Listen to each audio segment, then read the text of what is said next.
Corbin and I and his partner Will met at Expo last year, and they're just super interesting, amazing guys. They're making this huge difference in what many thought was sort of many people said was the worst neighborhood in the city. And lots of us disagree with that statement.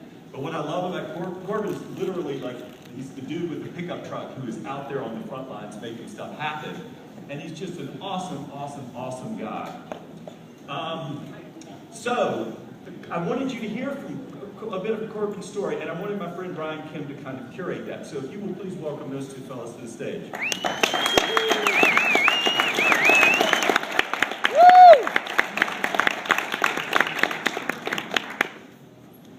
Hey guys, good afternoon. You were asking me yesterday. Corbin Pride, one great friend of mine from here in Roanoke. I'll just give you a quick intro, quick dirty intro, so we can really get to the interesting stuff. Corbin is 38 years young, as he likes to describe himself. Not originally from Roanoke, but been here for 10 years. Currently, he's done a lot of really, really great stuff. Was recently featured in the Roanoke Times, the Sunday edition front page, in August. So if you get the chance to go look that up, amazing background story. I really encourage you to go check that out. But Corbin's here today to talk a little bit about your work in your neighborhood, the West End. You can see on the screen behind us a picture of your house. Can you tell us how you got into real estate and to the West End to begin with? It's a long backstory on how I actually got into real estate, but I moved to Roanoke about 10 years ago, and I moved here for a job to help with the new location of the Habitat Restore.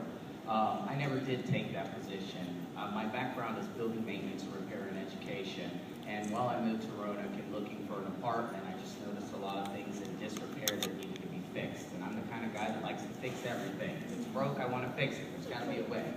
And so I fell into property maintenance and repair, which then led me into a career as a property manager, and I ran my own property management company from 2007 to 2011, which led me into obtaining my real estate license, and I've been a real estate agent for a year now. So now, how did you end up in the West End specifically?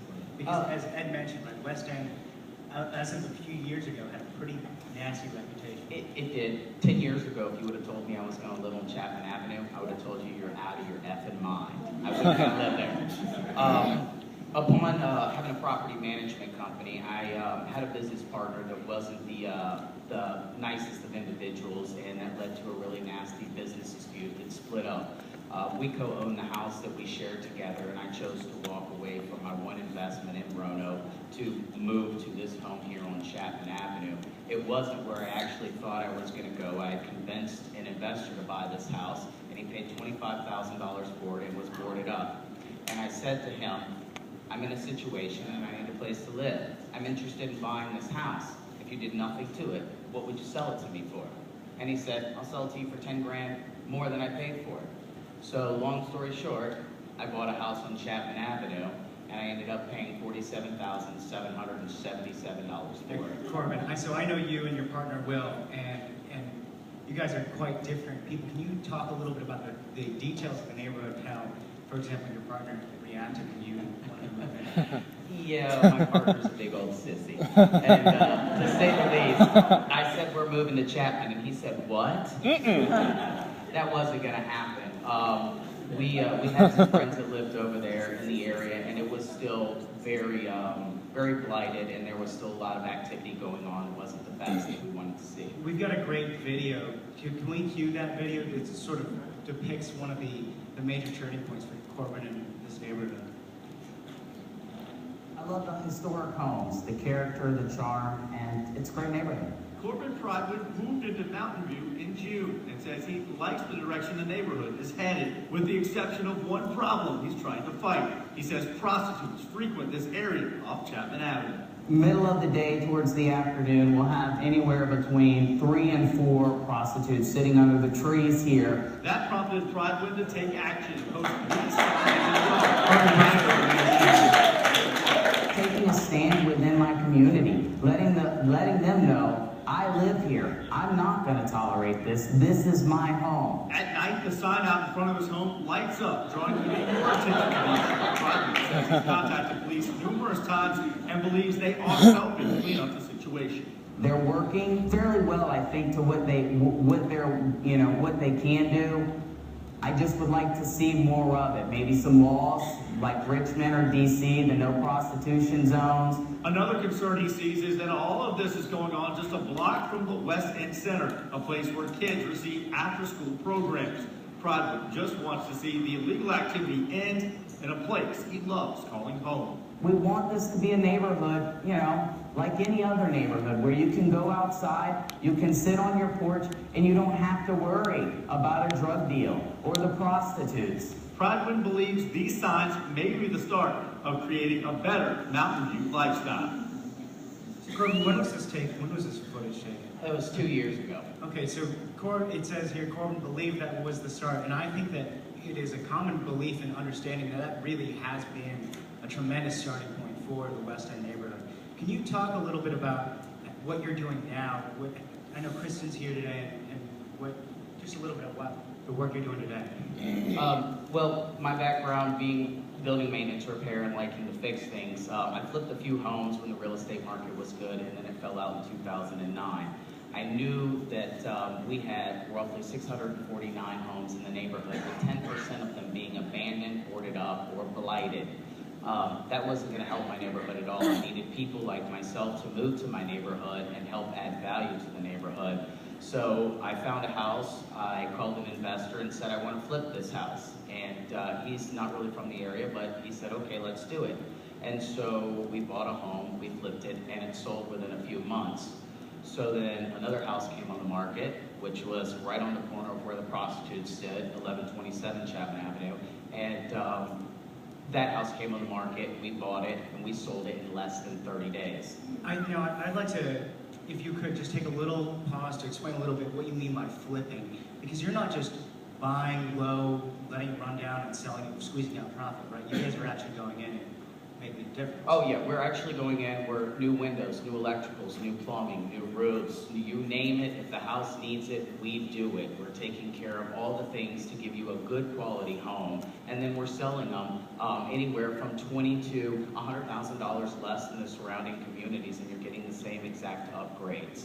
So you're building to the standards of surrounding neighborhoods, but selling at under. And now, something interesting here, and I think Corbin's too humble to bring this out, so I will bring this out from a previous conversation that we've had.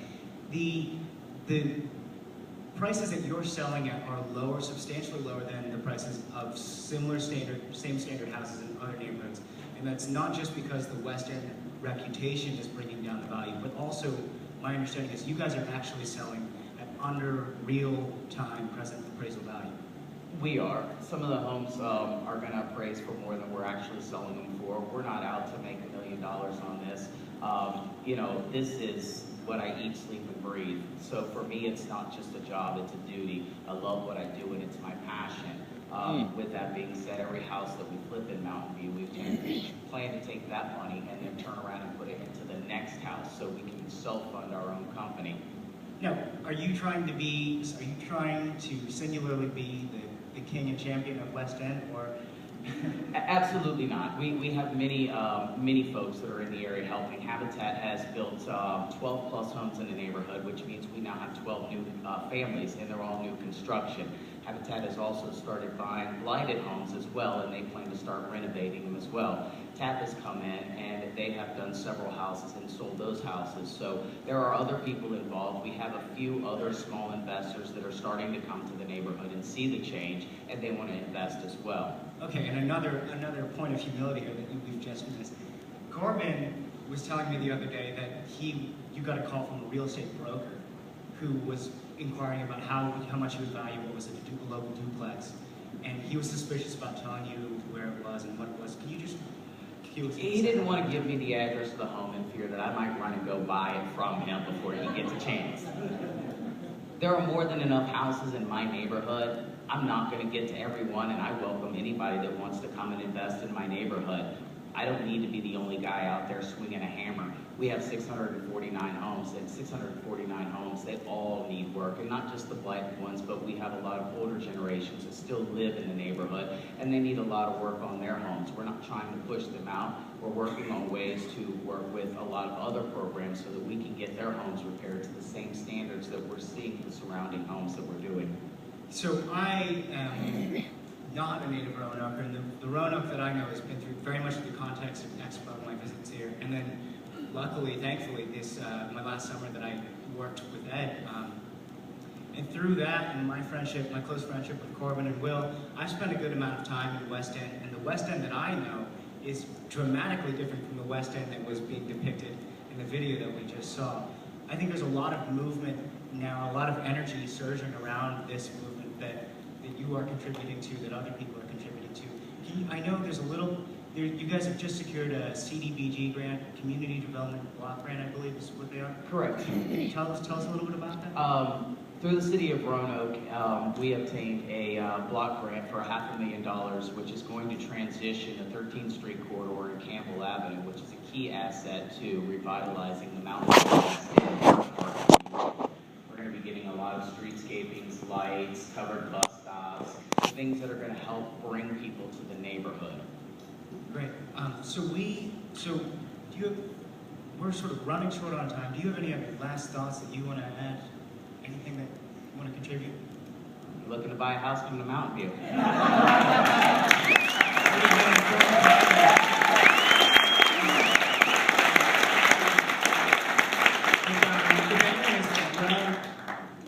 This is your information. Yes. You presumably have shared that so that people can reach out, come visit your house. Absolutely, that is my home, and my door is welcome to anybody that wants to come in. Ladies and gentlemen, Pride, man!